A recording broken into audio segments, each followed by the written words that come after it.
हम्म।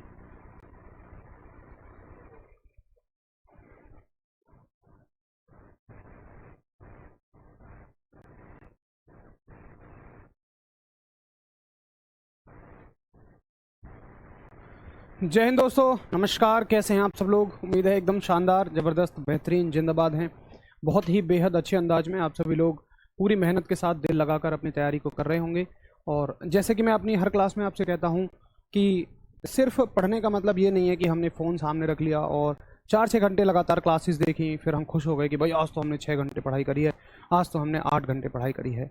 दरअसल पढ़ने का सही मतलब ये होता है कि आपने जो जितना पढ़ा पूरे दिन भर में, आपको रात को सोने से पहले वो सब कुछ याद होना चाहिए, या कल जब आप अगली चीज़ों को पढ़ें तो पिछली चीज़ें आपके दिमाग में एज इट इज़ होनी चाहिए। यानी कि कोई कहीं से भी आपसे कल के पढ़े हुए में से अगर क्वेश्चंस करे और आप उसका जवाब दे पा रहे हैं 2 दिन, 3 दिन, 4 दिन बाद भी, तो ही आप माने कि हाँ, आपने चीज़ों को बेहतर ढंग से पढ़ लिया है, याद कर लिया है। कुल मिलाकर पढ़ने का सही मतलब होता है याद रखना। तो चीज़ों को लगातार याद रखते चलिए और वो संभव हो पाएगा आपका जब आप कंटिन्यू अपना रिवीजन करेंगे। तो हमारे साथ हैं प्रिंस सवाल जी हैं, आलोक सैनी हैं, शेर बहादुर पटेल हैं, संगीता पाल हैं, अंश हैं हमारे साथ, इरफान अली हैं, शिवम नंदवंशी हैं, सोनू कुमार हैं। सभी दोस्तों को मेरा गुड मॉर्निंग, सभी दोस्तों को आदाब, सत श्री अकाल, जय श्री राम, राधे राधे। अनुराग राजपूत। किसी भी सब्जेक्ट को स्ट्रॉन्ग करने का तरीका जो होता है वो ये होता है कि आप पहले उसके कॉन्सेप्ट को बहुत बेहतर ढंग से समझिए। हर चीज़ को समझिए, रटने की कोशिश मत कीजिए, क्योंकि एक कॉन्सेप्ट से हजारों क्वेश्चन बन सकते हैं। आप कभी भी क्वेश्चंस को रट के, क्वेश्चंस को डायरेक्टली याद करके कभी भी आप किसी भी सब्जेक्ट, किसी भी टॉपिक को कवर कर ही नहीं सकते। उस टॉपिक को अच्छे से पढ़िए, डिटेल में पढ़िए, यानी कि जितना आपके, या तो आप बुक से पढ़िए या फिर आपको जितना पढ़ाया जा रहा है क्लास में उसको बहुत अच्छे से करिएगा। तो राम जी आ चुके हैं हमारे साथ, आर के मौर्य हैं, और सलोनी यादव हैं, साबिर हैं, वंदना पाल हैं। आशा करूंगा सभी दोस्त एकदम बहुत अच्छे होंगे। कामना करता हूं ऊपर वाले से आप सभी लोग बहुत खुश रहें, स्वस्थ रहें, बेहतरीन रहें, आपकी पढ़ाई बहुत अच्छी हो। आप सभी लोग भी बताइए कैसे हैं आप सबके हालचाल। सौरभ कुमार हैं, शिखर शुक्ला हैं, ट्विंकल पाल हैं, तुषार कुमार हैं। सभी दोस्तों को गुड मॉर्निंग, सभी दोस्तों को जय श्री राम, राधे राधे, जय श्री कृष्णा, जय माता दी, नमस्कार, गुड मॉर्निंग। तो जल्दी बताएंगे आप सभी लोगों के हालचाल कैसे हैं। और लगातार आपकी जो डिमांड बनी रहती है कि सर प्रैक्टिस कराइए, प्रैक्टिस कराइए, उसी के लिए मैं आपको अब तक जो हमने पढ़ लिया है, अभी तक हमने 4 चीज़ें पढ़ ली हैं।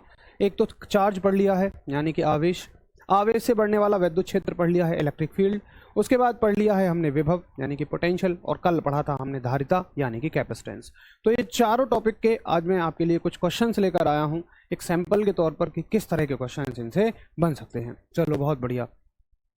प्रतीक मिश्रा बिल्कुल होगा भाई। अनुराग राजपूत सर समझ में आ जाती है, याद नहीं होती है। भाई याद नहीं होती है तो फिर कहीं ना कहीं रिवीजन की कमी है। आप रिवीजन अच्छे से करिए, हो जाएगा, ठीक है।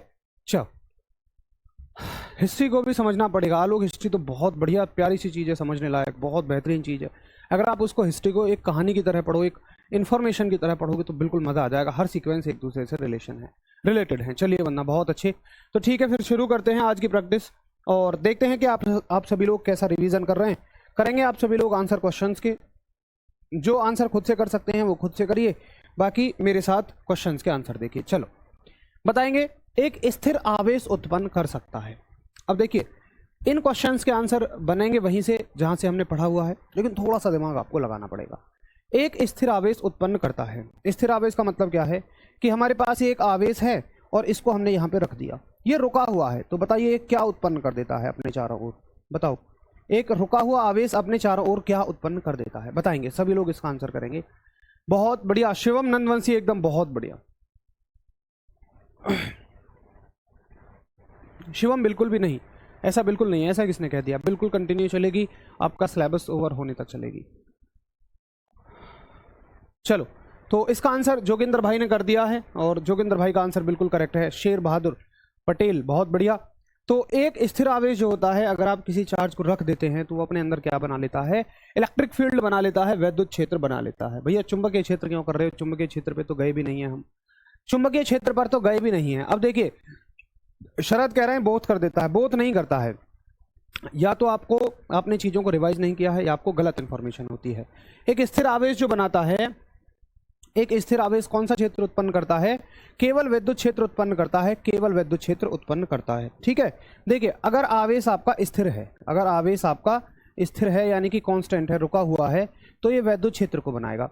अगर ये गतिशील है, अगर ये गतिशील है, और गतिशील के बारे में भी हम आगे बात करेंगे, अगर ये मूविंग है, हालांकि अगले चैप्टर्स में आएगा, ये अभी हमने पढ़ा ही नहीं है, चलो इसको बाद में डिस्कस करेंगे जब इसका चैप्टर आएगा, है ना। अगला चैप्टर इसी का है, कहीं आप कंफ्यूज ना हो जाए। तो बस रुका हुआ जो आवेश होता है वो कौन क्या बनाता है, आपका विद्युत क्षेत्र बनाता है, ठीक है, यानी कि इलेक्ट्रिक फील्ड बनाता है।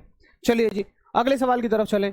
विद्युत क्षेत्र की तीव्रता का एसआई मात्रक क्या होता है? विद्युत क्षेत्र की तीव्रता का एसआई मात्रक, सभी लोग विद्युत क्षेत्र की तीव्रता का एसआई मात्रक। तो देखिए विद्युत क्षेत्र की तीव्रता क्या होती है? विद्युत क्षेत्र की तीव्रता होती है, जैसे मान लीजिए यहाँ पर कोई आवेश है, ठीक है, एक आवेश अगर इसके क्षेत्र में आता है, इसने अपना क्षेत्र बना लिया, और भाई साहब यहाँ कोई आ गया ना, पटक का मार दूंगा। अगर इस क्षेत्र में कोई आया, ये कह रहा मेरा क्षेत्र है बिल्कुल ये, अच्छा इसमें मान लो कोई पॉजिटिव आवेश और आ जाता है, तो क्या करेगा, ये इसको धक्का देगा। चलो मान लो ये इतना आ गया, हमने इसको ऐसे अंदर ले भी आया ताकत लगा के, तो क्या लग रहा होगा, अब ये इसको एक फोर्स लगा रहा होगा, है ना, रिपल्शन का फोर्स लगा रहा होगा। तो कितना फोर्स लगाया किसी आवेश पर, किसी आवेश के द्वारा दूसरे आवेश पर कितना फोर्स लगाया गया, इसी को क्या बोलते हैं, विद्युत क्षेत्र बोलते हैं। यही बात थी। तो जरा देखें किस किस का सही आंसर है। इसका तो सभी का सही आंसर है, और इसका आंसर हो जाएगा न्यूटन पर कूलाम। Very good. फोर्स का न्यूटन और आवेश का मात्रक कूलाम होता है, तो इसका मात्रक हो गया आपका न्यूटन पर कूलाम। चलो अब मुझे एक बात आप ये बताओ कि कोई मुझे बताएगा विद्युत क्षेत्र का दूसरा मात्रक क्या होता है? विद्युत क्षेत्र का एक और मात्रक हमने पढ़ा था, जरा देखें कौन सही आंसर देगा। विद्युत क्षेत्र का सही मात्रक। अब देखिए इनमें भी बहुत सारे लोग गलत कर रहे हैं, तो मेरे भाई आपका कोई इलाज नहीं है। जो भाई इनमें गलत कर रहे हो तो आपका कोई इलाज नहीं है। ये मान लीजिए कि कहीं ना कहीं आपकी तैयारी बहुत ज़्यादा कमज़ोर हुई पड़ी है, फिर आप उसको स्ट्रॉन्ग करिए। ये तो डायरेक्ट वो चीज़ें हैं जो क्लास में आपको पढ़ाई गई हैं, और अगर आप इनको गलत करते हैं तो सीधा कहीं ना कहीं ये मतलब है कि आपने रिवीजन नहीं किया। और जो इनको अच्छे से कर रहे हैं, बहुत बढ़िया तरह से कर रहे हैं, उनका रिवीजन एकदम ओके है, परफेक्ट है, बेहतरीन है। चलिए बहुत ही बढ़िया। शिवानी सिंह, शिखर शुक्ला, विकास कुमार, बहुत जबरदस्त आपके आंसर हैं। प्रीति चौहान, प्रतीक मिश्रा, ये होते हैं बच्चे। वेरी गुड, मजा आ गया एकदम देख के भाई। विद्युत क्षेत्र का एक फॉर्मूला जो हमने पढ़ा था, दूसरा वो पढ़ा था -k dV/dx, है ना, या -V/x हम कह रहे थे इसको। तो V क्या था आपका, वोल्ट था, तो इसकी यूनिट क्या हो जाएगी, वोल्ट। और ये क्या थी, दूरी थी, इसकी यूनिट हो जाएगी मीटर, वोल्ट पर मीटर। बहुत ही बढ़िया। रश्मि कुशवाहा ने एक और यूनिट लिख दी है, वो भी अच्छी यूनिट है, बिल्कुल बेहतरीन है। देखिए आपसे ऐसे भी पूछा जा सकता है, इसकी एक और यूनिट पता है कैसे बन सकती है? देखिए जैसे ये है न्यूटन पर कूलाम, ठीक है, क्या है न्यूटन पर कूलाम। मैं इसमें ऊपर नीचे मीटर से मल्टीप्लाई कर देता हूं, मीटर से ऊपर नीचे मल्टीप्लाई करो। किसी भी चीज में अगर आप ऊपर नीचे मल्टीप्लाई करते हैं तो कोई फर्क नहीं पड़ता है। अच्छा, न्यूटन मीटर होता है जूल, ये आपको याद होने चाहिए। अब कार्य का मात्रक जैसे जूल होता है, न्यूटन मीटर ही तो होता है, तो जूल पर मीटर कूलाम। रश्मि कुशवाहा ने यह आंसर किया था, बहुत बढ़िया आंसर है, ये भी पेपर में पूछा गया है।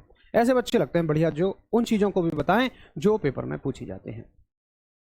क्या क्लियर है? बहुत बढ़िया। तो ये सारे के सारे किसके मात्रक हो जाएंगे आपके, ये सारे के सारे मात्रक हो जाएंगे आपके विद्युत क्षेत्र के। चलिए अगला सवाल देखते हैं। अगला सवाल करेंगे, विद्युत आवेशों के बीच लगने वाला बल किसके द्वारा दिया जाता है? तो बहुत ही सिंपल सा क्वेश्चन है, और इस तरह के क्वेश्चन भी देखिए पूछे गए हैं।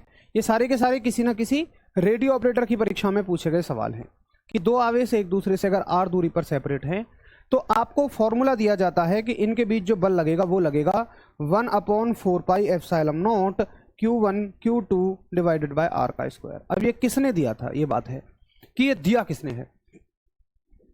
बात करेंगे, अभी बात करेंगे, शिवम नंदवंशी बात करेंगे। वैद्युत द्विध्रुव आघूर्ण का होता है भाई, उसके बारे में भी बात करेंगे, क्वेश्चन है उसका भी। Very good. तो किसने दिया था? अब कुछ बच्चों को लगेगा न्यूटन, अगर इसमें न्यूटन होता तो मजा आ जाता है ना, सबको लगेगा न्यूटन। ठीक है, ये किसने दिया था? कूलाम साहब ने दिया था। ये किसका नियम है? सर कूलाम का नियम है। तो कूलाम साहब ने कहा कि जब दो आवेशों के बीच बल लगता है, चाहे वो आकर्षण का लगे चाहे वो प्रतिकर्षण का लगे, वो उन दोनों के आवेश के गुणनफल के सीधा समानुपाती और दूरी के वर्ग के व्युत्क्रमानुपाती होता है। यानी कि the force between the two charges is directly proportional to product of two charges and inversely proportional to square of the distance between them. ये बात थी, ठीक है। तो ये बात हो गई आपकी कूलाम साहब के नियम से। फैराडे साहब के नियम देखो आगे आएंगे, हमें इनके बारे में डिस्कस करने की आवश्यकता नहीं है, अभी आपने पढ़े नहीं है। आगे ये आएंगे, ये भी आएंगे, लाप्लास भी आएंगे और गॉस साहब भी आएंगे। तो इनके बारे में हम आगे आराम से बहुत बढ़िया तरीके से डिस्कस करेंगे। जब इनका काम आएगा तब इनको डिस्कस कर लेंगे। चलो बताओ, एक इलेक्ट्रॉन पर चार्ज कितना होता है? इलेक्ट्रॉन पर आवेश कितना होता है? ये क्वेश्चन भी पूछा गया है। तो इलेक्ट्रॉन पर जो चार्ज होता है, बहुत बढ़िया, इलेक्ट्रॉन पर जो चार्ज होता है, एक इलेक्ट्रॉन, देखिए हर एक इलेक्ट्रॉन अपने ऊपर एक आवेश लेकर चलता है और एक इलेक्ट्रॉन पे चार्ज होता है 1.6 गुणा 10 की पावर -19 कूलाम। ठीक है जी, एक इलेक्ट्रॉन पर चार्ज होता है 1.6 गुणा 10 की पावर -19 कूलाम। अगर अब आपसे कितने भी इलेक्ट्रॉन्स पर चार्ज बोले तो आप आराम से निकाल सकते हैं कि जी एक पे अगर इतना है तो 4 पे कितना हो जाएगा, मल्टीप्लाई कर देना। अरुण सूर्यवंशी कह रहे हैं 9 गुणा 10 की पावर 9। हाँ बिल्कुल, एप्सिलॉन नॉट की वैल्यू 9 गुणा 10 की पावर 9 होती है और एप्सिलॉन नॉट जो होती है वो परमिटिविटी होती है, वैद्युतशीलता, जो कि माध्यम का ख्याल रखती है। चलिए आगे चलते हैं, अगला सवाल। तो इसका आंसर कर लेंगे 1.6 × 10⁻⁻19 कूलाम। अब बाकी के ऑप्शन कहेंगे सर डिस्कस क्यों नहीं कर रहे, बाकी के ऑप्शन डिस्कस करने लायक नहीं है, वो तो गलत ऑप्शन है ना। ये हिस्ट्री थोड़ी है कि इसमें कुछ ना कुछ हुआ होगा, वैल्यू नहीं होती है 1.6 × 10 की पावर 9 किसी की। अगला सवाल देखेंगे, एक पृथक्कृत चालक गोले को कुछ धन आवेश दिया जाता है, इसका द्रव्यमान। ये बहुत ही अच्छा सवाल है, बहुत ही अच्छा सवाल है। देखिए इसमें आप कंफ्यूज कहाँ होंगे, मैं आपको बताता हूँ। आप अपने आंसर करते रहिए, 1 मिनट लेट आपके आंसर आएंगे, इसलिए मैं भी अपनी बात आपके सामने रखता रहूंगा। क्वेश्चन पूछा गया है, एक पृथक्कृत चालक गोले को कुछ धन आवेश दिया जाता है। अब देखिए इसको हमने पॉजिटिव चार्ज दे दिया। पॉजिटिव चार्ज देने का मतलब ये होता है कि आपने उससे इलेक्ट्रॉन को बाहर निकाला है। पॉजिटिव चार्ज कब आएगा, जब नेगेटिव चार्ज इससे दूर चला जाएगा। बोलो यस या नो।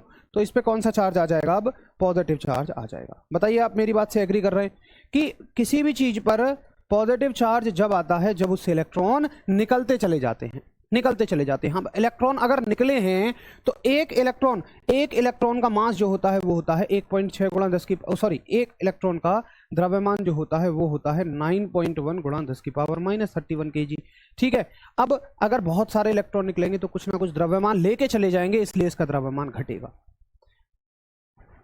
70% बच्चा इसमें कंफ्यूज है, और मैंने ये क्वेश्चन करवाया था जब हमने टॉपिक को पढ़ा था, जब हमने आवेश को पढ़ा था, तब हमने अच्छे से कहा था बच्चे को लग रहा है कि दिया जा रहा है तो बढ़ेगा, कुछ कह रहे हैं अपरिवर्तित रहेगा। ज्यादातर लोग अपरिवर्तित की तरफ है। भैया अपरिवर्तित क्यों रहेगा दोस्त, क्या आपको दिखाऊं मैंने कॉन्सेप्ट पढ़ाया था, ये मैंने एज इट इज लाइन लिखवाई थी कि किसी भी बॉडी को अगर पॉजिटिव चार्ज दिया जाता है तो उसका मास चेंज हो जाता है, और अगर नेगेटिव चार्ज दिया जाता है तो उसका मास बढ़ जाता है। अब क्यों तुम पढ़े हुए में भी गलती कर रहे हो, तो बताओ तुम्हारा फिर कौन ही पालनहार है। अगर तुम पढ़ी हुई चीजों को भी ठीक नहीं कर पा रहे हो, इनको भी तुम आए हुए क्वेश्चंस को भी गलत कराओगे, तो फिर तुम्हें इस दुनिया में पूरी में बचाने वाला कोई नहीं है।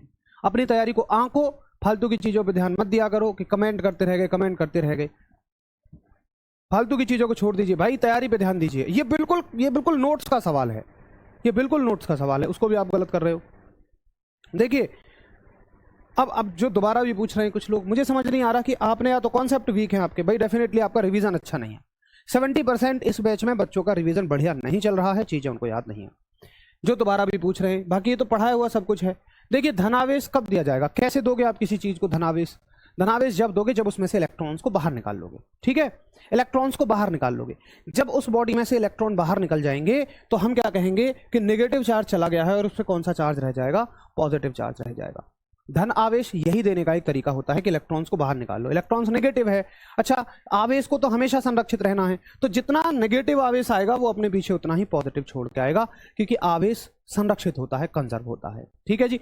अब इलेक्ट्रॉन के निकलने से धनावेश आता है। अब जब इससे इलेक्ट्रॉन निकले होंगे, एक इलेक्ट्रॉन का कुछ ना कुछ मास है, तो बहुत सारे इलेक्ट्रॉन निकले होंगे तो ज्यादा मास निकलेगा, यानी कि उसका द्रव्यमान क्या हो जाएगा, घट जाएगा, उसका मास घट जाएगा। धन आवेश की जगह आवेश दिया हो तो क्या होगा। सत्या यादव, आपको आपके चरणों में बहुत बहुत लेट कर नमस्कार है। बिल्कुल भाई, मतलब तुम क्या कह रहे हो। अब पता चला यूपी रेडियो ऑपरेटर की परीक्षा में ऐसा हो सकता है कि तुम परीक्षा देने गए, तुम्हें बिठा के लड़की के पास ले गए और शादी करवा दी तुम्हारी। मतलब तुम ऐसी बातें सोचते ही क्यों हो जिनके घटने की, उन घटनाओं के घटने की संभावना ही नहीं है। तुम कह रहे हो सर आवेश ही दे दिया जाए। अरे भाई पॉजिटिव नेगेटिव हमेशा देगा, उसके बगैर उसका कोई औचित्य ही नहीं है ना। अब तुम्हारी जगह खाली यादव कह दिया जाए, तुम्हारे एडमिट कार्ड पे यादव आ जाए, सत्या आई ही ना, तो क्या हो जाएगा। ऐसे नहीं होता है दोस्त। चलो बहुत बढ़िया। उन चीजों को सोचते ही क्यों हो जिनके घटने की संभावना ही नहीं है कि सर ऐसा हो तो क्या होगा, वैसा हो तो क्या होगा।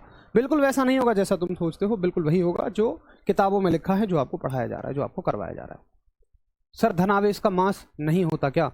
अरे प्रदीप भैया, धन आवेश का मतलब होता है इलेक्ट्रॉन्स की कमी। धन आवेश का मतलब है एक कुर्सी खाली हो गई है, लोग वहां से उठ गए हैं, समझे। बहुत सारे लोग बैठे थे, 10 लोग बैठे थे, हम कहेंगे नेगेटिव चार्ज है, वो उठ गए तो क्या बच गया, पॉजिटिव चार्ज बच गया। ठीक है, आवेश का मास क्या होगा? आवेश तो एक कॉन्सेप्ट है, ये कोई क्वांटिटी थोड़ी है, राशि थोड़ी है, ये तो एक अवधारणा है। 1/4πε0 कितने के बराबर होता है बताइए? 1/4πε0। तो जो हम एक कांस्टेंट लेते हैं उसके फॉर्मूले में 1/4πε0 ये होता है आपका 9 गुणा 10 की पावर 9। कितना हो जाएगा? 9 गुणा 10 की पावर 9। अच्छा, अगर केवल इसकी वैल्यू पूछेगा, अगर केवल इसकी वैल्यू पूछेगा अकेली, तो ये हवा के लिए होती है इतनी 8.85 गुणा 10 की पावर -12। हवा या एयर के लिए या वैक्यूम के लिए कह दीजिए, ये कितनी होती है? 8.85 गुणा 10 की पावर -12। ठीक है, कितनी होती है? 8.85 गुणा 10 की पावर -12। बहुत ही बेहतर आंसर है। देखिए भाई, मैं हमेशा आपसे, मेरी शुरू की क्लास से मैं ये कहता आया हूँ आपसे कि आप अपने रिवीजन को लगातार बनाइए, क्योंकि मैंने भी कहीं ना कहीं स्टूडेंट फेज़ को क्रॉस किया था और मैंने सबसे ज़्यादा जो इम्पोर्टेंस समझी थी वो यही समझी थी कि भाई रिवीजन सबसे ज़्यादा ज़रूरी है। क्योंकि हम पढ़ते रहते हैं लगातार चीज़ों को, बस करते जा रहे हैं, उसके बाद हमें चीज़ें याद नहीं हो रही हैं, एग्ज़ाम में पेपर हमारे सामने है, हम ऑप्शंस में कंफ्यूज हैं कि यार हो सकता है इसका ये हो सकता है इसका वो हो सकता है मैंने ये पढ़ा था, मुझे कुछ ऐसा लग रहा है जैसे मैंने ये पढ़ा था। ये सारे आपके डाउट्स जो आते हैं वो आपके केवल और केवल किससे आते हैं? रिवीजन ना करने की वजह से। मोटिवेशन वीडियोस वगैरह को देखना छोड़िएगा, उससे अच्छा अपने अंदर कमी पहचानिएगा। आपके रिवीजन की बहुत बड़ी कमी है, रिवीजन आप लोग नहीं कर रहे। कौन सा संबंध सही है तो बताइए? अभी झट से तुम देख के पहला ऑप्शन लगा दोगे, जबकि मैंने आपसे हमेशा ही कहा था कि E बराबर क्या होता है? या तो माइनस के V/x लिखिए, ठीक है, या माइनस के dV/dx लिखिए, कोई दिक्कत नहीं है आपके स्तर पे, आप लिख दीजिए E बराबर -dV/dx। इसका मतलब क्या होता है कि इसको बोलते हैं विभव प्रवणता, यानी कि जैसे जैसे दूरी बढ़ेगी वैसे मान लो विद्युत क्षेत्र आपका घटता चला जाएगा। ठीक है, जैसे जैसे दूरी बढ़ेगी वैसे वैसे विद्युत क्षेत्र घटता चला जाएगा, और इसको हमने बहुत अच्छे से डिस्कस किया था। चलो बहुत ही बढ़िया, आगे चलते हैं। अगला सवाल है डेबाई किसका मात्रक है? एक बच्चे ने क्वेश्चन किया था, बहुत अच्छा सवाल था, डेबाई किसका मात्रक है? तो देखिए, एक हमने राशि पढ़ी वैद्युत द्विध्रुव आघूर्ण, किसी को याद है क्या होती है बताइए? इलेक्ट्रिकल डायपोल मोमेंट क्या होता है? जरा फॉर्मूला लिख के दिखाना, मैं जरा देखूं कि आप लोग कितने अच्छे से अपनी तैयारी को लेकर चल रहे हैं। इलेक्ट्रिकल डायपोल मोमेंट का फॉर्मूला क्या होता है? वैद्युत द्विध्रुव आघूर्ण का फॉर्मूला क्या हो रहा है? राज को मजा आ रहा है, बहुत बढ़िया। तो जिनका रिवीजन है, जिनके आंसर्स हो रहे हैं, उनको मजा आ रहा होगा। बाकी जिनका रिवीजन नहीं है, जिनके आंसर्स नहीं हो रहे, उनको मजा नहीं आ रहा। और आप देख पा रहे होंगे ये सारे के सारे प्रीवियस ईयर क्वेश्चंस हैं, सारे के सारे किसी ना किसी एग्जाम में आए हुए रेडियो ऑपरेटर के लेवल पे, चाहे वो आपका BSF RORM हो, चाहे वो आपका ITBP टेली कम्युनिकेशन हो, या वो आपका दिल्ली पुलिस AW और TPO हो, कहीं भी, चाहे SSB कम्युनिकेशन हो, सब मिक्सअप है। तो इस लेवल के क्वेश्चन रेडियो ऑपरेटर के एग्जाम में आते हैं, जो कि हमारी थ्योरी से डायरेक्टली कवर हो सकते हैं। और ऐसा भी नहीं है कि इन क्वेश्चंस को देख के मैंने अपनी थ्योरी डिजाइन की हो, थ्योरी तो हमारी उतनी ही, कंटेंट तो वही है, क्वेश्चन सब बाद में लिए हैं छांट छांट के। बहुत ही बढ़िया, अनुराग पाल ने बिल्कुल बढ़िया जवाब दिया है कि डायपोल मूवमेंट क्या होता है। डायपोल मूवमेंट होता है कि अगर मान लीजिए हमारे पास दो चार्ज हैं, एक प्लस क्यू है और एक माइनस क्यू है, और वो दोनों एक दूसरे से r दूरी पर सेपरेट हैं, तो डायपोल मूवमेंट जो होगा वो उनमें से कोई एक चार्ज और उनके बीच की दूरी होगी। ठीक है जी। चलो, अगर हम इसके मात्रक की बात करेंगे, अगर इसके SI मात्रक की बात करेंगे, तो ये क्या हो जाएगा? इसका Q का मात्रक क्या होता है? कूलम, और दूरी का मात्रक हो जाएगा मीटर। लेकिन अगर हम इसके CGS मात्रक की बात करेंगे, तो इसका CGS मात्रक होता है डेबाई। याद रखेंगे कि वैद्युत द्विध्रुव आघूर्ण यानी कि डायपोल मूवमेंट का CGS मात्रक जो होता है वो क्या होता है? डेबाई होता है। तो डेबाई किसका मात्रक है? डेबाई आपका वैद्युत द्विध्रुव आघूर्ण का मात्रक है। और कौन सा मात्रक है? आपका CGS मात्रक है। ये भी एक इंपॉर्टेंट सवाल है। ऐसे क्वेश्चंस को हम अपने प्रैक्टिस सेट में शामिल करते हैं। कुछ क्वेश्चंस ऐसे होते हैं कि जो थ्योरी में कभी कवर ही नहीं हो पाते। देखिए, मैं ये कहता हूँ, अगर आपके पेपर में 25 सवाल आते हैं, अगर आपके पेपर में 25 सवाल आएंगे, तो करीब करीब 70% सवाल यानी कि 15 सवाल, इसको ऐसे बांट लीजिए, 20% 10%, 70% 20% 10%, इधर लगाइए। 5 सवाल ये हो गए, और आपका ये मान लो कि 5 नहीं, इसको थोड़ा ज़्यादा ले लो, और 25 दूनी 50, यहाँ पे मान लो 5 सवाल ही यहाँ पे मान लो, या फिर 2-3 सवाल के आसपास मानो, इसका रेशियो थोड़ा ज़्यादा बढ़ा दो, 6 सवाल, और यहाँ पे मान लो 4 सवाल। ठीक है, 6 4 10, अगर मान लो 25 सवाल आते हैं, तो 15 सवाल आपको डायरेक्टली थ्योरी से मिल जाते हैं। आप जो थ्योरी पढ़ रहे हैं, जैसे कि आप इन सवालों के आंसर कर पा रहे हैं, इनको कर लोगे। 20% सवाल कुछ प्रैक्टिस से मिलेंगे, चाहे वो हम यहाँ करें या फिर प्रैक्टिस सेट में करें। जैसे कि एक आधा ये सवाल है, अभी तक 7-8 सवालों में से एक सवाल हमें इस तरह का मिला है जो हमारी कॉन्सेप्ट क्लास में कवर नहीं हुआ था। ठीक है, ये हो जाएगा। उसके बाद 10% जो आपके सवाल हैं, 4 सवाल हो सकता है कि 25 में से 2-3 सवाल 4 सवाल ऐसे हों कि जो या तो मुश्किल होंगे या जिनको आपको हवा भी नहीं लगेगी। कोई दिक्कत नहीं है, मैं तो कह रहा हूँ 25 में से तुम 22 नंबर ले आना, 25 में से तुम 21 नंबर ले आना, बहुत बढ़िया स्कोर तुम्हारा रहेगा। ठीक है, बहुत बढ़िया। अगला सवाल देखते हैं, यदि दो आवेशों के बीच की दूरी दोगुनी कर दी जाए तो उनके बीच लगने वाला बल कितना हो जाता है? बहुत बढ़िया। विवेक अवस्थी, वेरी गुड भाई, बहुत बढ़िया। अखिलेश कुशवाहा, प्रैक्टिस आज से नहीं हो रही है, आपकी बीच बीच में चैप्टर खत्म होने के बाद प्रैक्टिस होती है। आपका एक चैप्टर खत्म हो गया इसलिए आपकी प्रैक्टिस करवाई जा रही है। चलिए, पास्कल भाई दाब का है जो आपके सिलेबस में है ही नहीं। यदि दो आवेशों के बीच की दूरी दोगुनी कर दी जाए तो उनके बीच लगने वाला बल। अब भाई लगने वाला बल देखिए, बल का फॉर्मूला हो जाएगा F बराबर K Q1 Q2 by R का square, Q1 Q2 by R का स्क्वायर। ठीक है, अब देखिए दूरी को क्या कर दिया जाए, दो गुना कर दिया जाए। यहाँ पे दूरी को कितना कर दिया गया, दो गुना कर दिया गया। अब दो का स्क्वायर कितना हो जाएगा, 4 हो जाएगा। अब एक चीज सोचिएगा, जो चीज यहाँ बढ़ रही है तो ये इसकी उल्टी लिखी हुई है, यानी कि यहाँ पे ये घटेगी। तो जो चीज यहाँ 4 गुना बढ़ी है वो चीज यहाँ 4 गुना घट जाएगी। तो कितना हो जाएगा, 1/4। इस तरीके से हम इनके आंसर करते हैं।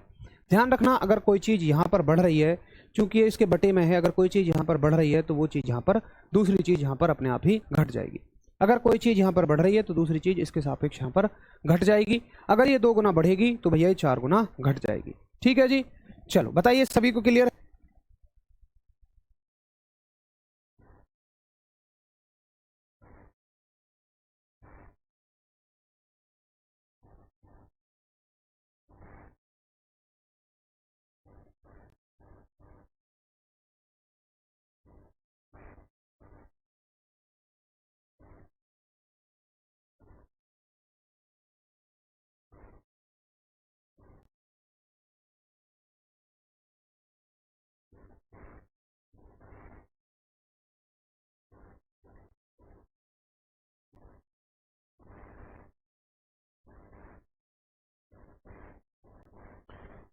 तो अगला सवाल देखिए आपसे क्या कहता है। अगला सवाल कह रहा है, एक बिंदुवत आवेश Q से r दूरी पर स्थित बिंदु पर स्थित क्षेत्र की तीव्रता का परिमाण क्या है? अब कौन से क्षेत्र की तीव्रता का परिमाण? स्थित वैद्युत क्षेत्र की तीव्रता का परिमाण। हालांकि यहाँ पे लिखा नहीं है, लेकिन ऑप्शन से हम इस बात को बहुत आराम से समझ सकते हैं। ठीक है, क्योंकि ऑप्शन में तो आंसर उसी का दिया हुआ है, वैद्युत क्षेत्र की तीव्रता का ही तो आंसर दिया हुआ है। तो देखिए कैसे सॉल्व करेंगे आप इसको। आप सॉल्व करेंगे, सर वैद्युत क्षेत्र की तीव्रता का जो परिमाण होता है वो होता है E बराबर, देखिए फॉर्मूला जो हमने पढ़ा था F/Q। इसी को सॉल्व करने के बाद आंसर आता है आपका 1/4 पाई एप्सिलॉन नॉट और Q बाई आर का स्क्वायर। क्या आता है, Q बाई आर का स्क्वायर। तो 1/4 pi epsilon naught Q by R का स्क्वायर। आपके यहाँ अगर क्वेश्चंस पूछे जाएंगे तो डायरेक्टली ये नॉर्मल क्वेश्चंस पूछे जाएंगे। जरा बताइए क्या क्लियर है सभी को?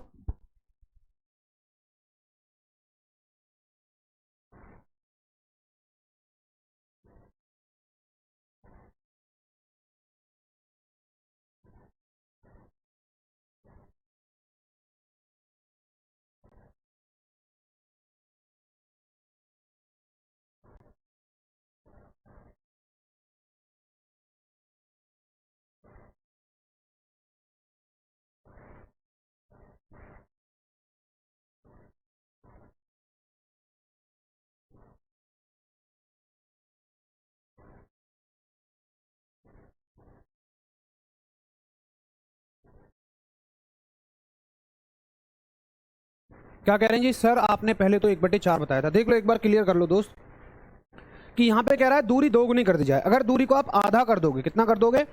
अगर दूरी को आधा कर दोगे ना, तब जाके देखो 1/2 का वर्ग क्या हो जाएगा। अगर आप दूरी को आधा करते हो, मान लो 1/2 है, इसका आंसर 4 आएगा, 4 यहाँ ऊपर पहुंच जाएगा, तब ये 4 गुना होगा। ठीक है, तब कितना होगा? 4 गुना होगा। शिवम ऐसा नहीं है, एक बार ध्यान से पढ़ना चीजों को। दूरी को 2 गुना करोगे, देखो सिंपल सी बात है, नॉर्मल सा सोचो, तुम यहाँ पे चीजों को बढ़ा रहे हो तो यहाँ चीज घट जाएंगी। अच्छा, दूरी को आधा कर रहे हो, आधे का मतलब यहाँ घटा रहे हो तो चीजें यहाँ बढ़ जाएंगी। उल्टा रिलेशन लेके चलो। ठीक है, चलिए अखिलेश बहुत बढ़िया, ये सवाल हो गया। अगला सवाल बताइए, इसका आंसर हो गया ना। इस सवाल की बात कर रहे हैं हम, ई तीव्रता के वैद्युत क्षेत्र में पी द्विध्रुव आघूर्ण वाले वैद्युत द्विध्रुव पर लगने वाला आघूर्ण कितना है? तो इसके बारे में भी हमने क्वेश्चन किया, इसके बारे में भी हमने पढ़ा था कि जो आपका द्विध्रुव आघूर्ण होता है, द्विध्रुव आघूर्ण होता है, देखिए 2 चीजें होती हैं। एक तो होता है द्विध्रुव। द्विध्रुव एक कॉन्सेप्ट है, ये कोई डेफिनेशन नहीं है, ये एक कॉन्सेप्ट है। द्विध्रुव क्या है कि 2 आवेशों का कॉम्बिनेशन जिसमें एक आवेश प्लस है और एक आवेश आपका माइनस है। ठीक है, ये तो हो गया द्विध्रुव। द्विध्रुव आघूर्ण क्या होता है आपका? द्विध्रुव आघूर्ण होता है कोई एक आवेश उसके बीच की दूरी। अब बल आघूर्ण क्या होता है? देखिए ये होता है बल आघूर्ण। टाउ को किससे दिखा रहे हैं हम? बल आघूर्ण से दिखा रहे हैं। इसको आघूर्ण लिख लीजिएगा। आघूर्ण यानी कि टॉर्क या फोर्स का मूवमेंट बोला होगा। क्या बोला इन्होंने? यहाँ टॉर्क बोला हुआ है। तो टॉर्क क्या होता है आपका? टॉर्क होता है कि ये क्वांटिटी यानी कि आपका P इंटू ई, P इंटू ई, वैद्युत क्षेत्र कितना है और यहाँ P कितना था, तो P क्रॉस E को हम क्या बोलते हैं? टॉर्क बोलते हैं। बहुत बढ़िया प्रिंस, वेरी गुड, मजा आ रहा है, क्वेश्चन हो रहे हैं। ठीक है, क्वेश्चन इसलिए लाए जाते हैं ताकि आपका कॉन्फिडेंस बूस्टअप होता हुआ चला जाए। P क्रॉस E इसका आंसर होगा। ठीक है, चलो अगला सवाल। अब किसी वैद्युत द्विध्रुव के अक्ष से r दूरी पर पूछा है। देखो समझना, हमारे पास एक वैद्युत द्विध्रुव है, ये हमारे पास एक वैद्युत द्विध्रुव है, ये प्लस Q, ये माइनस Q, और यहाँ से r दूरी है। अब इसके अक्ष पे पूछा है, तो इसका अक्ष कहाँ होगा भाई? ये सारा का सारा इसका अक्ष है। मान लो किसी बिंदु इस पर हम इसका वैद्युत क्षेत्र ज्ञात कर रहे हैं, तो अक्षीय स्थिति में जो वैद्युत क्षेत्र होता है, यानी कि इक्वेटोरियल पोजीशन में, एक्सियल पोजीशन में, जो अक्षीय स्थिति में, एक्सियल पोजीशन में जो वैद्युत क्षेत्र होता है वो होता है के क्यू बाई के इंटू 2p बाई आर की पावर 3, 2p बाई आर की पावर 3। तो ये कैसा संबंध रख रहा है इससे? इससे ऐसा संबंध रख रहा है कि सर एक तो इसका उल्टा लिखा हुआ है और आर की पावर 3 के इनवर्सली प्रोपोर्शनल है। अब देखो वैद्युत क्षेत्र दो तरीके से होता है। अब तुम पढ़ ही नहीं रहे हो ध्यान से। एक आवेश के कारण, एक आवेश के कारण अगर तुम निकालोगे तो फॉर्मूला आता है एक आवेश के कारण, हेडिंग के साथ नहीं रखते हो, एक आवेश के कारण फॉर्मूला आता है ये, लेकिन डायपोल के कारण, द्विध्रुव के कारण फॉर्मूला ये आता है। आपको हेडिंग के साथ रखना है चीजों को। 90% बच्चों का आंसर इस क्वेश्चन में बी है, जो कि बिल्कुल गलत है। आप सही आंसर लगाइए।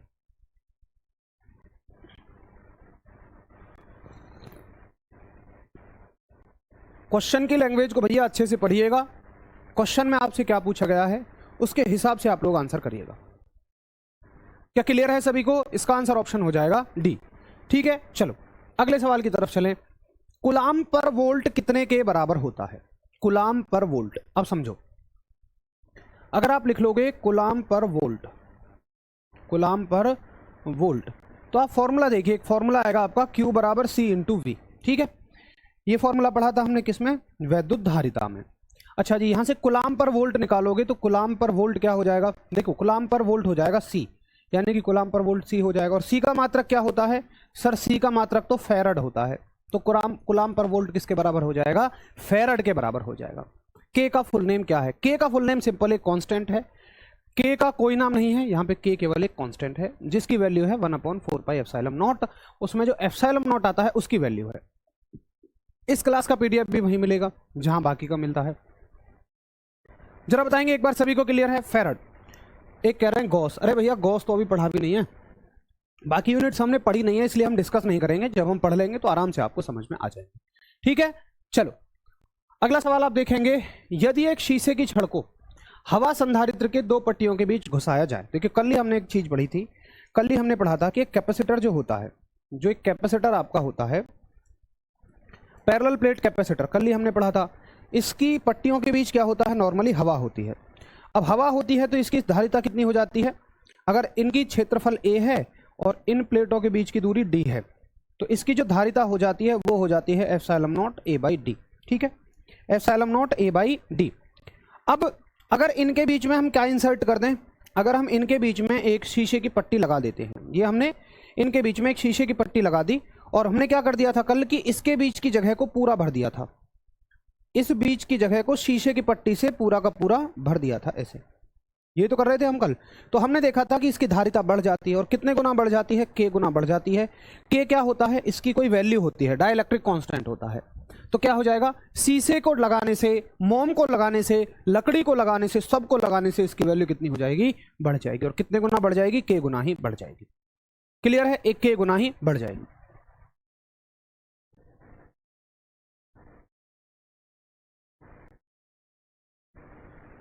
क्लियर है? बताएंगे एक बार सभी लोग।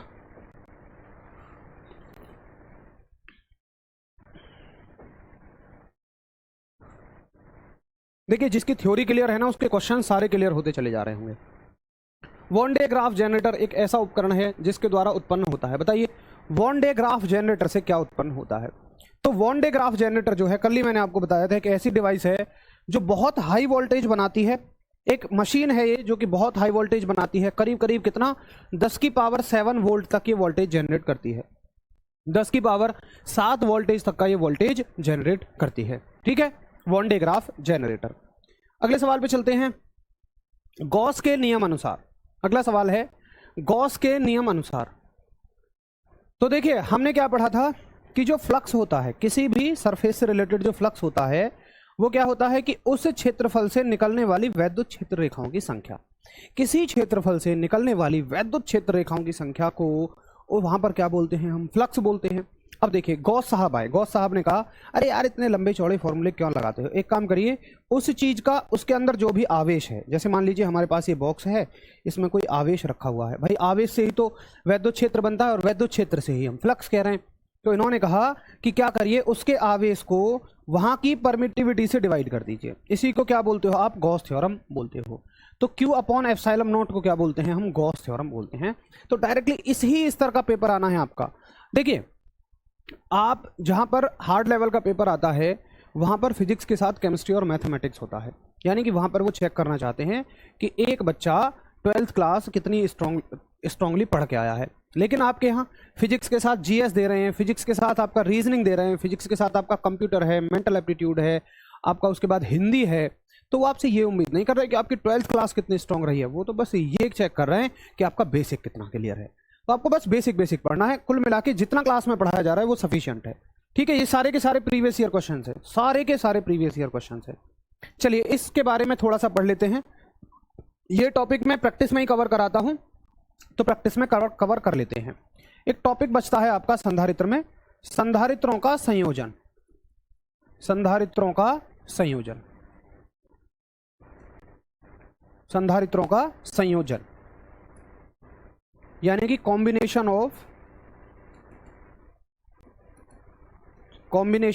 Capacitors, combination of capacitors. देखिए कॉम्बिनेशन ऑफ कैपेसिटर्स की हमें जरूरत क्यों पड़ती है, हमें कभी चाहिए कि चार्ज जो है, आवेश जो है उसको बढ़ा देना है, कभी हमें चाहिए कि चार्ज जो है उसको घटा देना है। कभी तो चार्ज को हम बढ़ा लेते हैं, कभी हम चार्ज को घटा लेते हैं। उसके लिए हमें क्या चाहिए होता है, कॉम्बिनेशन चाहिए होता है। अरुण सूर्यवंशी, हम आपको हर एक स्तर के लिए तैयार कर रहे हैं, आप हर एक स्तर के लिए तैयार होते जा रहे हो, चाहे पेपर जिस स्तर का आ जाए। आपका पेपर हल्का सा मीडियम से लो की तरफ ही रहता है, लेकिन मैंने आपको मीडियम लेवल की तैयारी करा दी है। आप जितनी थ्योरी दी गई है उसको कॉन्फिडेंस के साथ पढ़िए, याद करिए, हर एक पॉइंट को याद करिए। ऐसा मत कर देना कि आज ही मैं थ्योरी से क्वेश्चन पूछ रहा हूं उनको भी आप गलत कर रहे हो, उनको गलत मत करना, बस आपका बेड़ा पार हो जाएगा। चलिए, तो संधारित्रों का संयोजन दो तरीके से पॉसिबल होता है। देखिए संधारित्र जो होता है, कैपेसिटर जो होता है, कल हमने उसके बारे में बात की थी। उसका जो निशान होता है, सिंबल जो होता है, वो दो खड़ी लाइन होती है। भाई बार बार हम चित्र तो बनाएंगे नहीं, तो उसका निशान जो होता है वो होता है दो खड़ी लाइन से। तो अगर दो खड़ी लाइन है तो आप समझ लेना कि दो कैपेसिटर हैं। तो हमने क्या करा, एक कैपेसिटर ये है, ठीक है, उसका एक तार इधर निकल रहा है, एक तार इधर निकल रहा है। दूसरा कैपेसिटर मेरे पास ये है, एक दूसरा कैपेसिटर बना लेते हैं जो कि मेरे पास ये है। समझना हर एक चीज को, उसका एक तार ये है और दूसरा तार ये है। मैंने क्या करा, इनके एक एक तार को तो आपस में मिला दिया, ठीक है, और बाकी जो अलग अलग तार थे उनको मैंने बैटरी से जोड़ा है, एक को पॉजिटिव से और एक को नेगेटिव से। इस तार को मैंने जोड़ दिया नेगेटिव से, ठीक है जी। अब देखिए यहां पे तो है दोनों लाइन सेम, तो इसको तो कहेंगे हम संधारित्र। ये क्या है, संधारित्र। मान लो ये C1 है और ये C2 है, लेकिन अगर एक प्लस है एक माइनस है तो इसको हम क्या बोलते हैं, प्लस और माइनस वाले को हम बोलते हैं बैटरी, कि ये एक बैटरी लगी हुई है। तो इसको बोलेंगे हम सीरीज कॉम्बिनेशन। कौन सा कॉम्बिनेशन है ये, सीरीज कॉम्बिनेशन, सीरीज कॉम्बिनेशन, यानी कि ये हो जाएगा आपका श्रेणी क्रम में जुड़े हुए हैं। श्रेणी संयोजन मान लीजिए, श्रेणी क्रम मान लीजिए, पहला तरीका है। अब देखिए दूसरा तरीका क्या होता है, दूसरा तरीका आपका ये होता है कि हम इनको समांतर क्रम में जोड़ें। किस में जोड़ें, समांतर क्रम में, यानी कि पैरेलल कॉम्बिनेशन। अब पैरेलल कॉम्बिनेशन में क्या होता है समझेंगे। पैरेलल कॉम्बिनेशन में हम ये करते हैं कि हमारे पास एक संधारित्र तो ये हो गया, ठीक है, एक संधारित्र तो ये है, दूसरा संधारित्र हमारे पास ये है, ये हो गया हमारे पास दूसरा संधारित्र, ठीक है। तो हम क्या करते हैं, इनके दोनों सिरों को, इनमें से दो तार निकले हुए होते हैं कैपेसिटर से, अगर आपने देखा हुआ होगा तो तो इनसे दो तार निकले होते हैं, इन दोनों के तार को आपस में मिला देते हैं, दोनों तारों को आपस में मिला देते हैं ऐसे करके, ये दोनों तार आपस में मिला दिए और इसको हम दोनों को एक बैटरी से जोड़ देते हैं, एक बैटरी से जोड़ दीजिए। अब देखिए ऐसा करने से क्या क्या अंतर पड़ेगा, बहुत ध्यान से सुनना, बहुत ध्यान से। मान लो इसकी धारिता C1 है और इसकी धारिता C2 है, ऐसा करने से क्या क्या फर्क पड़ेगा। हमें जो ध्यान देना है वो दो चीजों पे ध्यान देना है, हमें जो ध्यान देना है वो दो चीजों पे ध्यान देना है। देखिए फॉर्मूला होता है Q बराबर C इंटू V, ठीक है। तो C तो हमने मान लिया कि इसकी मान लो कैपेसिटी C1 है, इसकी कैपेसिटी C2 है, इसकी धारिता C1 है, इसकी धारिता C2 है। विद्युत परिपथ अरिपथ नहीं है भैया, ये संधारित्र है। संधारित्र का छोटा सा टॉपिक रह गया था जिसको मैं हमेशा प्रैक्टिस में ही कवर कराता हूं, वही हम कवर कर रहे हैं बस। देखो एक बात ध्यान रखना कि यहां से क्या क्या चलेंगे, बैटरी से निकलेगा आपका, एक तो आपका आवेश निकलेगा और एक आपका वोल्टेज निकलेगा। ज्यादा दिमाग नहीं लगाना है, बस जितना मैं आपसे कह रहा हूं उन चीजों को ध्यान से सुनते चले जाइए, याद करते चले जाइए कि बैटरी से आपका एक तो आवेश निकलेगा, एक आपका विभव निकलेगा, और सीरीज क्रम जो होता है आपका, सीरीज कॉम्बिनेशन होता है, श्रेणी क्रम होता है। इसकी खासियत ये होती है कि इसमें जो है वोल्टेज बटेगा, यानी कि V दो हिस्सों में बट जाएगा, V1 प्लस V2 में, है ना।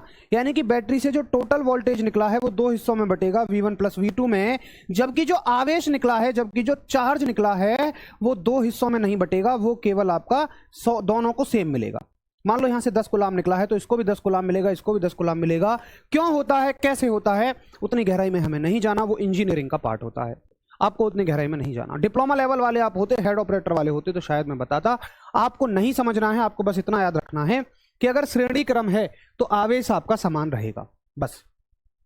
अगर श्रेणी क्रम है तो आवेश आपका समान रहेगा, और अगर समांतर क्रम है, पैरेलल कॉम्बिनेशन है, तो देखिए यहां से भी Q चलेगा और V चलेगा, बैटरी से Q और V निकलेंगे और यहां पर Q बट जाएगा, यानी कि इसको मिलेगा Q1 और इसको मिलेगा आपका Q2, लेकिन विभव नहीं बटेगा, इसको भी V मिलेगा और इसको भी V मिलेगा। यानी कि यहां पे कौन बटा है, यहां पे आपका आवेश बटा है, Q बराबर Q1 प्लस Q2 ऐसे लिख दोगे, ठीक है। सर आवेश को ही इलेक्ट्रॉन कहते हैं। प्रदीप भाई तुम बिल्कुल बीच में से टपके हो क्या दोस्त हैं? अरे और किस किस के ऐसे डाउट है भाई कि आवेश को ही इलेक्ट्रॉन कहते हैं? मैंने आप लोगों से कितना कहा है मेरे दोस्त कि आप बीच में से मत टपका करिए यार, पुरानी क्लासेस को लीजिए अच्छे से जाके, बीच में से टपकोगे तो यही हाल होगा। और अगर आपने आवेश वाली क्लास ली है फिर भी आपको आवेश नहीं समझ आ रहा है तो फिर डेफिनेटली आपका ध्यान पढ़ाई पे नहीं है, आप चीज़ों को नहीं रिवाइज कर रहे हैं। भाई प्रदीप का डाउट है आवेश को ही इलेक्ट्रॉन कहते हैं, कोई जरा कमेंट करके बता दो कि आवेश को ही इलेक्ट्रॉन कहते हैं, आवेश क्या होता है, मैं इनको जरा इनका जवाब दे दूंगा। अब हर चीज़ का जवाब यार, एक चीज़ जो हमने पढ़ ली है जिसपे हमने 1 घंटे डिस्कस किया है, हर बार वही चीज़ तो पीछे का एक्सप्लेन नहीं करते रहेंगे, ऐसे तो हम कभी आगे नहीं बढ़ पाएंगे। क्या बताइए आप इतनी बात याद कर लेंगे कि जो आपका सीरीज कॉम्बिनेशन होता है, जो आपका श्रेणी क्रम होता है, जो आपका श्रेणी क्रम होता है उसमें आवेश आपका नहीं बढ़ता है, लेकिन समांतर में आपका आवेश बढ़ जाता है। क्यों भाई हरीश? श्रेणी क्रम में क्या सेम रहता है? बहुत बढ़िया, श्रेणी क्रम में आवेश समान रहता है और समांतर क्रम में आवेश बढ़ जाता है। वोल्टेज के लिए उसका उल्टा कर दो, ठीक है।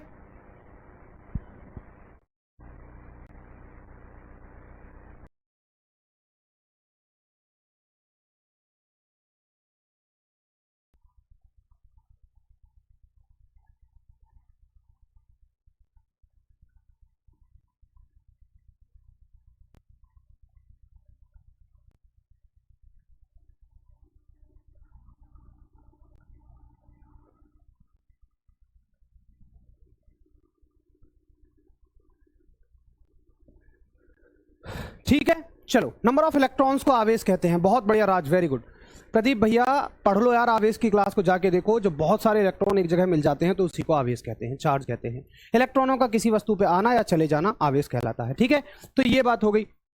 बस एक बात इसमें एक और याद रखो कि जैसे आपको C दे दिया, मान लो ये C की कुछ वैल्यू दे दी,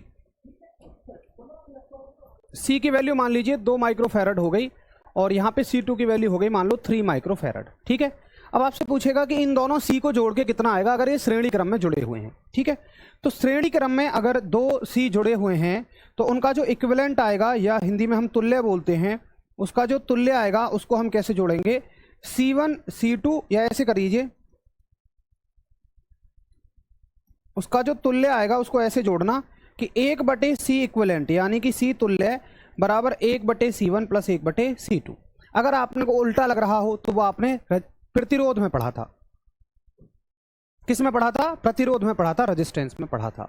तो रेजिस्टेंस का यहाँ पे उल्टा होता है, उल्टे तरीके से जोड़ा जाता है। अगर मान लीजिए एक वैल्यू आपको 2 दी हुई है, एक वैल्यू आपको 3 दी हुई है, तो 3 दूनी 6 हो जाएगा, 3 एकम 3, 2 एकम 2, कितना हो जाएगा? 5/6। और यहाँ उल्टा करना मत भूल जाना, नहीं तो पूरा क्वेश्चन गलत हो जाएगा। तो सी इक्विवेलेंट जो होगा, सी तुल्य जो होगा, वो कितना आंसर आ जाएगा आपका? 6/5 माइक्रोफैरड। ठीक है, 6/5 माइक्रोफैरड। तब सर आवेश का मास भी होता होगा। अरे भैया, एक आदमी है, एक आदमी का वजन 70 किलो है, अगर 20 आदमी मिल गए तो क्या उनका मास नहीं होगा?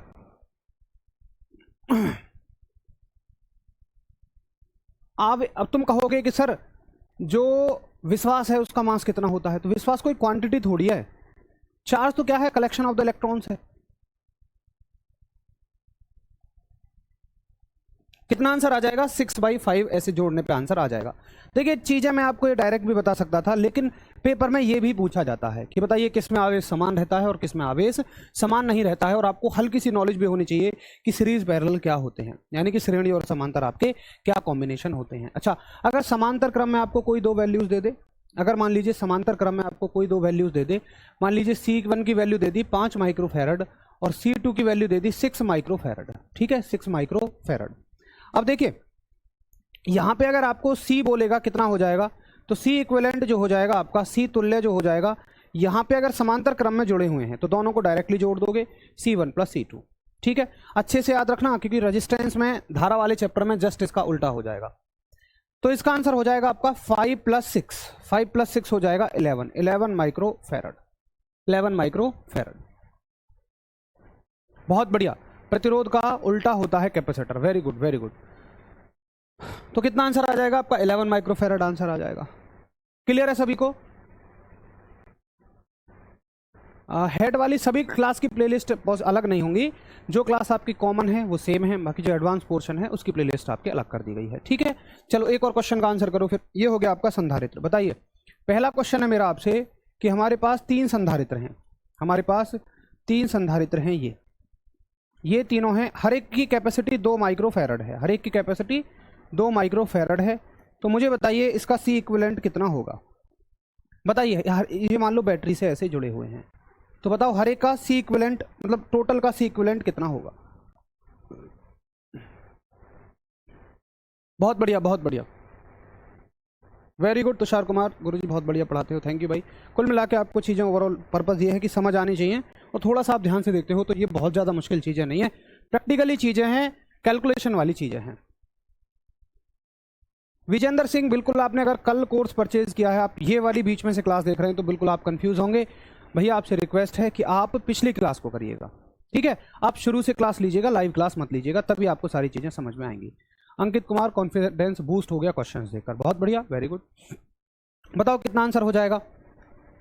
अगर ये सीरीज में जुड़े हैं, तुम जबरदस्ती समांतर में क्यों जोड़ रहे हो भाई? सीरीज में जुड़े हैं, एक कह रहा समांतर में 6 होगा, अरे समांतर में क्यों जोड़ना, सीरीज में जुड़ा है। तो सीरीज में कैसे जोड़ते हैं? 1/C इक्विवेलेंट बराबर, ऐसे तो करोगे, 1/C इक्विवेलेंट बराबर 1/2, 1/2, 1/2, तो कितना हो जाएगा? 1 2 3, ऐसे कर लो, एलसीएम ले लो 2, 1 + 1 + 1 बच्चों वाले तरीके से, तो कितना हो जाएगा? 3/2 हो जाएगा। तो C इक्विवेलेंट जो होगा आपका वो हो जाएगा 2/3 माइक्रोफैरड। उल्टा करना मत भूलना, आप उल्टा आंसर निकालते हो तो सीधा आंसर जरूर देना है हमें। कितना हो जाएगा? 2/3 हो जाएगा। उल्टा करना मत भूलना, पहला ऑप्शन ए यही मिलेगा, और ए ऑप्शन देखते ही आप खुश हो जाओगे, बाहर निकल के उनको फोन कर दोगे अपनी वाली को, इन्हें घर बात कर ले, पक्का शादी की, अब तो सिलेक्शन पक्का है, बहुत अच्छा पेपर गया है। फिर एक आधा नंबर से रह जाओगे ऐसी छोटी मोटी गलतियों की वजह से। तो ये गड़बड़ मत करिएगा अगर आपको सच में अपना प्यार पाना है तो। अगले सवाल की तरफ चलते हैं। अगला सवाल देखिएगा, जैसे मान के चलिए 2 संधारित्र हैं हमारे पास, ये 3 ले लेते हैं, तीसरा ये है, और ये तीनों के तीनों कैसे जुड़े हुए हैं? एक बैटरी से जुड़े हुए हैं, ठीक है? हर एक की कैपेसिटी कितनी है? वो बोलेगा नहीं कि सीरीज है या पैरेलल है, आपको खुद पहचानना है। ये मान लो हर एक की कैपेसिटी है 2 माइक्रोफैरड, ठीक है?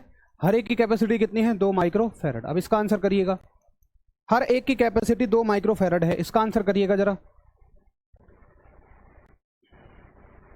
बताएंगे जी जनाब क्या आंसर हो जाएगा इसका?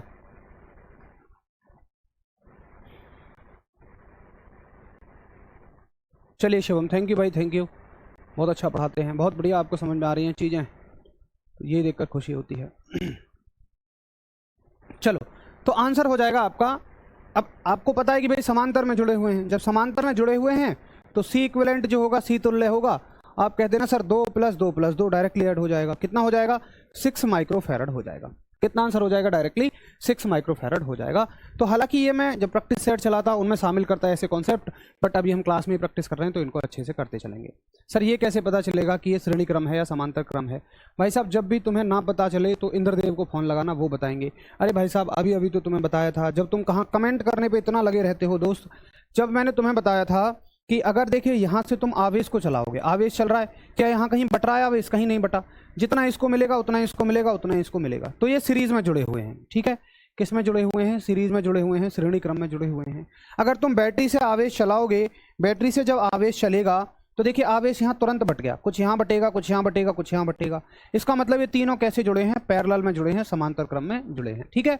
तो आवेश से पहचान करना, वैसे भी डायग्राम से कभी पहचान मत करना, चित्र से कभी पहचान मत करना, कोशिश करना आवेश से। बाकी आपको इतना मुश्किल नहीं देता, लैंग्वेज में दे देगा कि तीन कैपेसिटर हैं, सीरीज में जुड़े हैं या पैरेलल में जुड़े हैं, डायरेक्टली आपका आंसर हो जाएगा।